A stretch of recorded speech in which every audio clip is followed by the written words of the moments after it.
Halo semua, selamat datang kembali di channel saya, masih di playlist Object Oriented Programming dengan Kotlin. Kali ini kita memasuki episode ke-8 dan kita akan membahas tentang konsep dari overriding. Nah, jadi overriding ini erat kaitannya dengan inheritance. Inheritance adalah materi yang kita pelajari di episode sebelumnya. Jadi tanpa inheritance kita tidak bisa melakukan overriding. Karena memang overriding ini adalah bagian dari inheritance. Nah, sebuah kelas turunan mempunyai kemampuan untuk mendefinisikan ulang atau mengoverride method turunan. Nah, jadi maksudnya gimana sih? Uh, jadi misalkan kita punya sebuah child class dan parent class. Di parent class kita mempunyai suatu method tertentu. Nah, ketika diturunkan kepada child class-nya, kita bisa mendefine ulang gitu. Kita bisa mengoverride method tersebut sehingga methodnya berbeda dengan method parentnya. Tapi secara nama method, secara type methodnya itu tetap sama, cuma dia di-define ulang sehingga isinya berbeda gitu. Override method akan mereplace method tersebut khusus untuk kelas turunan tersebut. Nah, jadi misalkan kita punya parent class, kemudian dari parent class tersebut kita punya banyak child class gitu. Nah, yang terpengaruh oleh perubahan tersebut hanya pada child class yang mengoverride method tersebut. Ini agak pusing juga ya sebenarnya. Cuma kita lanjutkan dulu definisinya. Override method mempunyai nama dan argumen yang sama.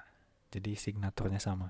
Jadi saya sudah bilang tadi bahwa method yang di-override mempunyai nama dan argumen yang sama. Kemudian terdapat prefix override ya. Jadi sebelum function, sebelum propertiesnya biasanya di awalnya itu kita tulis override. Pada Kotlin kita bisa menerapkan overriding ini pada method dan properties. Nah, ini salah satu contohnya ya. Misalkan pada study case bangun datar kemarin, awalnya kan kita sudah punya rectangle dan square. Dia adalah child class dari shape ya, bangun datar. Nah, tapi misalkan kita ingin membuat kelas circle gitu. Lingkaran ini kan dia bagian dari bangun datar juga. Nah, cuma function yang disediakan oleh parent class-nya hanya menyediakan untuk persegi panjang dan persegi gitu. Sementara kan rumus lingkaran nggak seperti ini gitu. Sebenarnya ini kurang best practice juga sebenarnya. Ada istilahnya itu, ada abstract class, ada interface, nanti kita akan belajar. Cuma saya akan contohkan dengan function biasa dulu. Jadi intinya kita ingin membuat child class circle ini mengoverride method getArea ini sehingga sesuai dengan class circle. Nah, hasilnya seperti ini ketika kita mengoverride. Jadi di dalamnya kita override function getArea. Nah, dia ini akan mendefinisikan ulang function getArea-nya. Nah, dengan syarat function getArea pada parent class-nya ditambahkan prefix open sehingga dia bisa di override. Kalau dia nggak pakai open, dia nggak akan bisa di override. Nah, perubahan di sini, pendefinisian ulang di sini nggak akan mempengaruhi parent class-nya maupun child class yang lain gitu. Jadi perubahan ini hanya akan berpengaruh di kelas circle ini. Nah, ini salah satu kelebihan dari overriding. Nah, selain methods, kita juga bisa mengoverride sebuah property. Misalnya di parent class kita punya nama gitu ya. Jadi setiap bangun datar punya namanya. Nah, misalkan di kelas circle ini kita ingin mengganti namanya gitu ya. Nama umumnya kan dia bangun datar. Kemudian jika di circle kita ganti dengan override var name string lingkaran. Nah, ini dia nggak akan mempengaruhi properti parentnya gitu. Jadi hanya berlaku di kelas circle ini.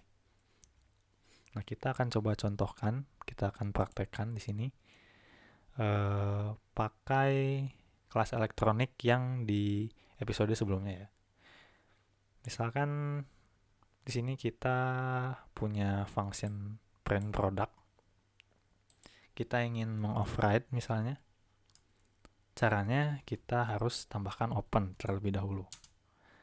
Karena defaultnya dia close ya. Kemudian kita tinggal override fun, kita masukkan nama functionnya. Nah, seperti ini. Nah, kemudian kita tinggal ubah, kita definisikan ulang sesuka kita gitu. Misalnya ini print product yang telah di override. Nah, kemudian kita akan bandingkan laptop dan TV ya. Kita akan buat objek TV di sini.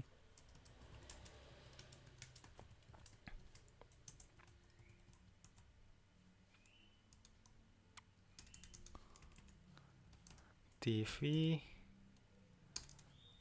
kita define dulu deh namanya. Namanya LG mungkin. Harganya 1 juta. Kemudian kita akan print produknya, produk TV.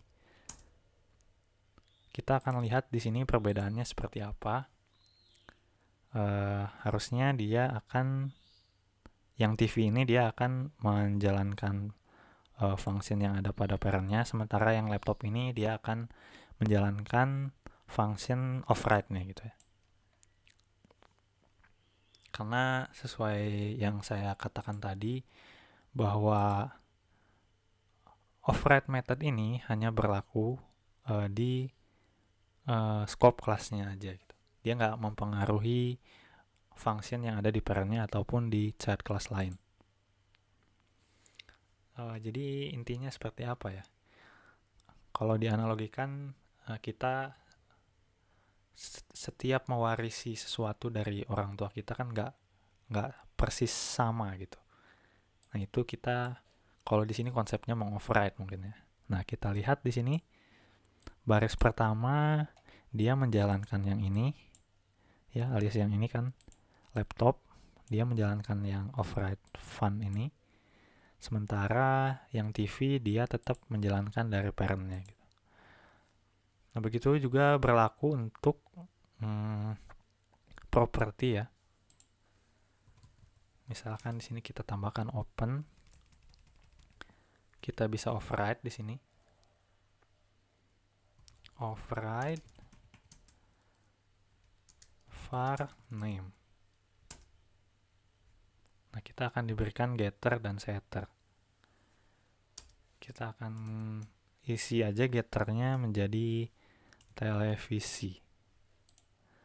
Nah, harusnya ketika diubah ya, ini kita hapus, misal kita nggak define jadi LG,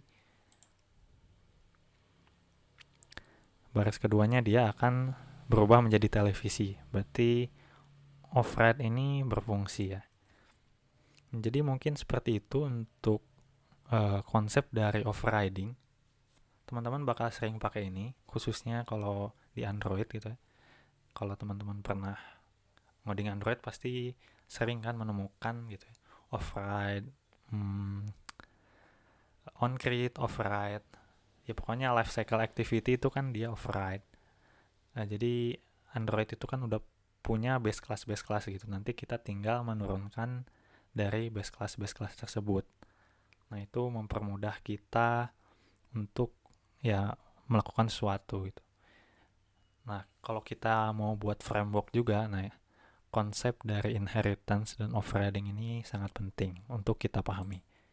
So, mungkin cukup sekian. Kita berjumpa lagi di video-video selanjutnya.